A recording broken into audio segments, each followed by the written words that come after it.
જિલ્લાના લગભગ તમામ તાલુકામાં વરસાદ થયો। વાપી અને આસપાસના વિસ્તારમાં ધોધમાર વરસાદ વરસ્યો। આથી થોડી જ વારમાં રસ્તાઓ પાણી થઈ ગયા। વાપી ઉપરાંત ઉમરગામ, પારડી, વલસાડ, ધરમપુર અને કપરાડામાં પણ મેઘમહેર થઈ। 24 કલાકમાં જિલ્લામાં સૌથી વધુ ઉમરગામમાં લગભગ 3.5 ઇંચ જેટલો વરસાદ થયો, જ્યારે વલસાડમાં 2.5 ઇંચ જેટલો વરસાદ થયો। કપરાડામાં 1 ઇંચ, જ્યારે પારડી અને વાપીમાં 1 ઇંચ વરસાદ નોંધાયો છે।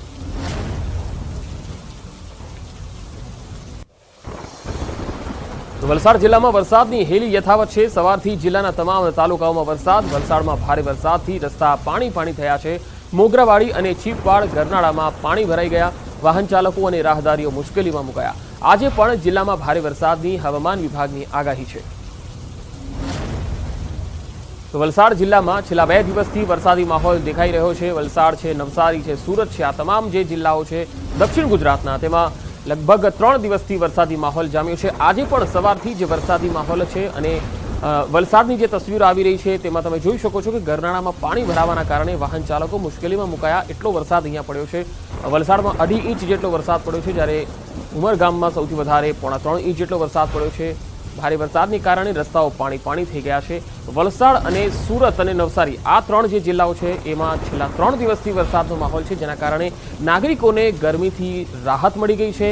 ખેડૂત વર્ગમાં આનંદની લાગણી છવાઈ ગઈ છે। સવારથી જ જિલ્લામાં વરસાદ અને આજે ચોથા દિવસે પણ લગાતાર વલસાડમાં વરસાદી માહોલ દેખાઈ રહ્યો છે। સવારથી જ તમે જોઈ શકો છો કે મેઘમહેર થઈ રહી છે અને તેના કારણે વરસાદી પાણી જે મુખ્ય માર્ગો છે તેના પર ફરી વળ્યા છે। વધુ માહિતી સાથે સંવાદદાતા ભરતસિંહ વાઢેર જોડાયા છે વલસાડથી। ભરત, જે રીતે ચોમાસુ સિસ્ટમ નવસારી, સુરતમાં સ્થિર થઈ ગઈ હતી, નબળી પડી ગઈ હતી, પરંતુ હવે છેલ્લા 2 દિવસથી એવું લાગે છે કે ધીરે ધીરે આગળ વધી રહી છે। વલસાડમાં કયા વિસ્તારોમાં આજે વરસાદ દેખાઈ રહ્યો છે? जी बिल्कुल पंकज, જે રીતના હવામાન વિભાગે આગાહી કરી હતી છેલ્લા 1 અઠવાડિયાથી જ વલસાડ જિલ્લામાં છૂટો છવાયો વરસાદ વરસતો હતો, પરંતુ ગઈકાલથી જ જાણે જિલ્લામાં ચોમાસાની વિધિવત શરૂઆત થઈ ગઈ હોય તે રીતના માહોલ સર્જાયો છે। ગઈકાલથી અત્યાર સુધીની જો વાત કરીએ તો અત્યારે પણ વલસાડ જિલ્લાના લગભગ તમામ તાલુકાઓમાં વરસાદની હેલી યથાવત છે। ગઈકાલે થયેલા 24 કલાકમાં વલસાડના ઉમરગામમાં 2.5 ઇંચ અને વલસાડની અંદર 2 ઇંચ વરસાદ વરસ્યો છે। આ સાથે જ પારડી, કપરાડા અને વાપી તાલુકાની અંદર પણ 1 ઇંચથી વધારે વરસાદ વરસ્યો છે। આજે સવારથી જ જિલ્લામાં વાદળછાયું વાતાવરણ છે અને તમામ તાલુકાઓમાં વરસાદ વરસ્યો છે। વાત કરીએ વલસાડની તો વલસાડ શહેરમાં ગઈ રાત્રે વરસેલા ભારે વરસાદ અને આજે સવારે પણ વરસેલા વરસાદને કારણે થોડા સમયમાં જ રસ્તા ઉપર પાણી થઈ ગયા હતા અને સાથે જ જિલ્લાની જે શહેરની રોજિંદી સમસ્યા જે દર ચોમાસે ઊભી થાય છે એવા બંને રેલવે ગરનાળા, ચીપવાડ રેલવે ગરનાળું અને મોગરાવાડી રેલવે ગરનાળામાં બંનેમાં છે એ પાણી ભરાઈ ગયા હતા। આથી વાહન વ્યવહારને અસર થઈ હતી। રાહદારીઓ અને વાહન ચાલકો મુશ્કેલીમાં મુકાયા હતા। હવામાન વિભાગે આજે પણ જિલ્લામાં ભારે વરસાદની આગાહી કરી છે। જો કે જે રીતના છેલ્લા 2-3 દિવસથી જે રીતના વરસાદ વરસી રહ્યો છે, શહેરી વિસ્તારોમાં ખાસ કરીને થોડા જ વરસાદની અંદર પાણી ભરાવાની સમસ્યા ગયા વર્ષની જેમ આ વર્ષે પણ યથાવત છે। આથી તંત્રની પ્રી મોન્સૂન કામગીરી પર છે થોડા જ સમયમાં પાણી ફરી જતું હોય તેવા દ્રશ્ય જોવા મળે છે અને શહેરીજનોએ કરવો પડે છે। જી ભરત, આભાર માહિતી આપવા માટે।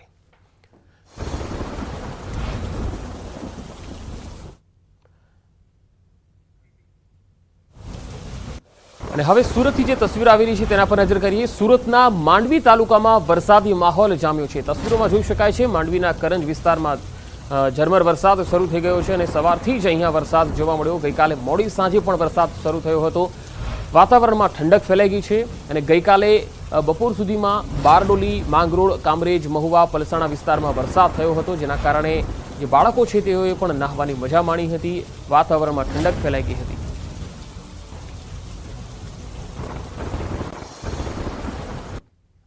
પંચમહાલના યાત્રાધામ પાવાગઢના વાતાવરણમાં પલટો આવ્યો। વહેલી સવારથી ગાઢ ધુમ્મસ સાથે આહલાદક વાતાવરણ સર્જાયું। હિલ સ્ટેશન જેવો નજારો અહીંયા જોવા મળી રહ્યો છે। માહોલ વચ્ચે અહીંયા ભક્તો માતાજીના દર્શન પણ કરી રહ્યા છે। હાલ એક તરફ પંચમહાલ જિલ્લામાં મેઘરાજાનું આગમન નહીં થતા દિવસે ગરમી પડી રહી છે અને એ પણ કાળઝાળ ગરમી પડી રહી છે, તો બીજી તરફ વાતાવરણ બદલાઈ રહ્યું છે, તેના કારણે પાવાગઢ ડુંગર ઉપર ધુમ્મસને લઈ ઠંડકવાળું વાતાવરણ દેખાઈ રહ્યું છે। પાલ વિસ્તારમાં જૈન દેરાસર પાસે પશુનું ધડ મળી આવ્યું। જૈન સમાજ ફરી રોષે ભરાયો। જૈન મુનિ રાજસુંદર વિજયજી મહારાજ સાહેબે કહ્યું કે પશુનું ગળું કાપી અહીં મૂકવામાં આવ્યું છે તે સમાચાર મળતા હૃદય કંપી ઉઠ્યું. સુરતમાં સ્કૂલ વેન અને ઓટો રિક્ષા ચાલકોની હડતાળ સમેટાઈ. ધારાસભ્ય અને કોર્પોરેટરોની મધ્યસ્થી બાદ આરટીઓ વિભાગના અધિકારીઓ સાથે મળેલી બેઠક બાદ સુખદ અંત આવતા હડતાળ સમેટાઈ. વાલીઓએ રાહતનો શ્વાસ લીધો. જામનગરના લાખોટા તળાવના પાર્ટ 2 બ્યુટિફિકેશનનો વિવાદ ઉગ્ર બન્યો. કલેક્ટરને આવેદનપત્ર આપી કામગીરી બંધ કરવાની રજૂઆત કરાઈ. વિપક્ષે કામ બંધ નહીં થાય તો આંદોલન કરવાની ચીમકી આપી. પાવાગઢમાં જૈન મૂર્તિ ખંડિત કરવાના મામલે ગૃહ રાજ્યમંત્રી હર્ષ સંઘવીનું નિવેદન. કહ્યું સમાજની મોટાભાગની માંગણી સ્વીકારવામાં આવી. મુખ્યમંત્રીના આદેશથી મૂર્તિઓ યથાસ્થાને સ્થાપિત કરાઈ રહી છે.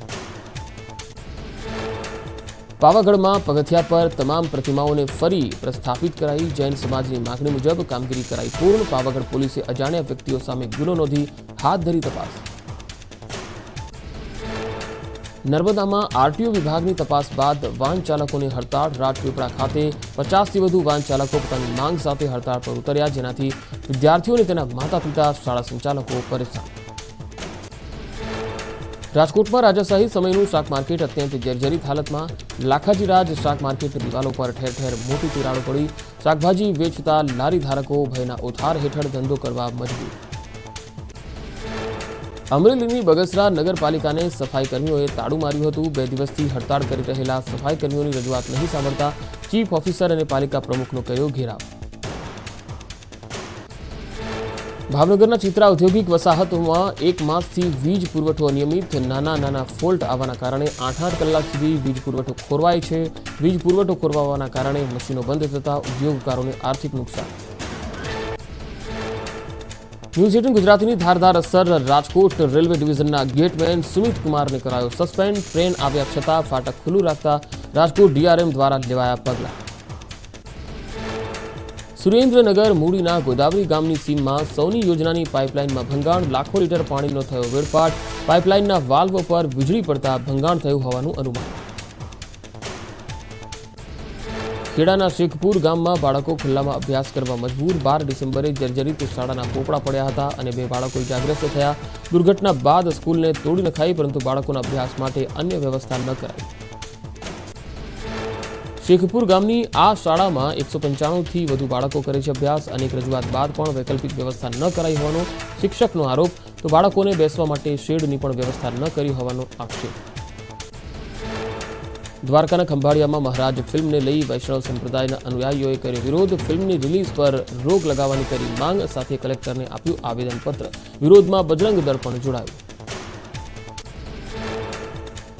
પોરબંદરમાં વૈષ્ણવ સમાજે મહારાજ ફિલ્મનો કર્યો વિરોધ. કલેક્ટર અને એસપીને આપ્યું આવેદનપત્ર. વિદેશી ફંડમાંથી સનાતન ધર્મને બદનામ કરવા માટે આવી ફિલ્મો બનાવાઈ રહી હોવાનો કર્યો આક્ષેપ.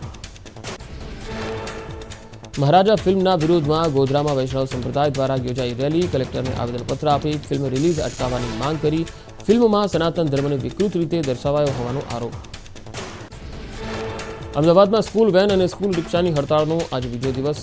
વાલીઓએ બેઠક કરીને ઉકેલ લાવવા આજીજી કરી. સ્કૂલ વર્ધી એસોસિએશને આરટીઓ દ્વારા વાહન પાસિંગ પરમિટ માટે સમય મળે તો હડતાળ સમેટવાની તૈયારી બતાવી. સ્કૂલ વર્ધી એસોસિએશનની આરટીઓની જે પટેલ સાથે બેઠક બાદ હડતાળ સમેટાઈ હતી. સ્કૂલ વર્ધી વાહનોને આરટીઓના નિયમોમાં બાંધછોડ નહીં અપાય. રજીસ્ટ્રેશન માટે 45 થી 60 દિવસનો અપાયો સમય. અમદાવાદમાં વૃક્ષો કાપનાર પબ્લિસિટી એજન્સીને દંડ ફટકાર્યાના 20 દિવસ બાદ પણ નથી વસૂલ્યો દંડ. એએમસીએ ચિત્રા અને ઝવેરી કંપનીને 50-50 લાખનો ફટકાર્યો હતો દંડ. 10 દિવસમાં દંડ ભરવા માટે કરાયો આદેશ. વૃક્ષો ન કાપ્યા હોવાનું એજન્સીએ લખાણમાં આપ્યું. બનાસકાંઠાના પાલનપુરમાં વકીલ પર થયેલા હુમલાને લઈ કલેક્ટરને આવેદનપત્ર અપાયું.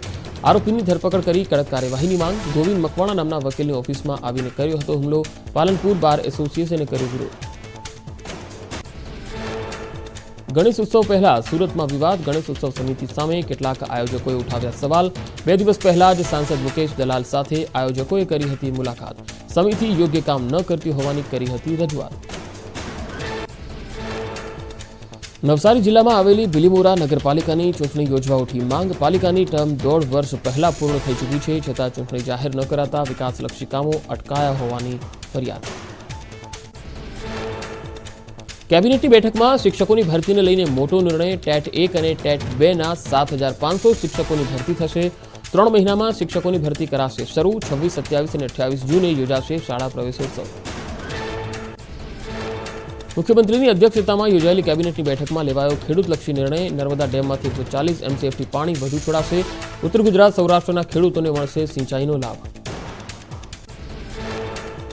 કેબિનેટની બેઠકમાં યોગ દિવસની ઉજવણીને લઈને પણ ચર્ચા કરાઈ। બનાસકાંઠાના નડાબેટ બોર્ડર પર રાજ્યકક્ષાનો યોગ દિવસ ઉજવાશે। રાજ્યના 312 મુખ્ય સ્થળોએ કરાશે યોગ દિવસની ઉજવણી। કચ્છની દરિયાઈ સીમામાંથી ફરી ડ્રગ્સ ઝડપાયું। બીએસએફે સર્ચ ઓપરેશન દરમિયાન ડ્રગ્સના 19 પેકેટ કબજે કર્યા। જખો કોસ્ટ વિસ્તારમાં બીએસએફના જવાનોએ હાથ ધર્યું સર્ચ ઓપરેશન। મહત્વનું છે કે ગઈકાલે પણ નિર્જન બેટ પરથી ડ્રગ્સના 23 જેટલા પેકેટ મળ્યા હતા। કચ્છના માંડવીના દરિયા કિનારેથી મળ્યું નેવિગેટર માર્કર। નેવી અને કોસ્ટગાર્ડને કરાઈ જાણ। દિશા જોવા મળતા વપરાતું હોવાનું ભારતીય એજન્સીનું અનુમાન। સમગ્ર મામલે વધુ તપાસ હાથ ધરાઈ। કચ્છની રણસીમાએથી એક પાકિસ્તાની ઘૂસણખોર ઝડપાયો। ફેન્સિંગ ક્રોસ કરીને ભારતમાં ઘૂસતા બીએસએફે ઝડપી લીધો। દરિયા કિનારેથી ડ્રગ્સ મળવાની ઘટનાઓ વચ્ચે ઘૂસણખોર ઝડપાયો। બીએસએફે ઘૂસણખોરની વધુ પૂછપરછ હાથ ધરી।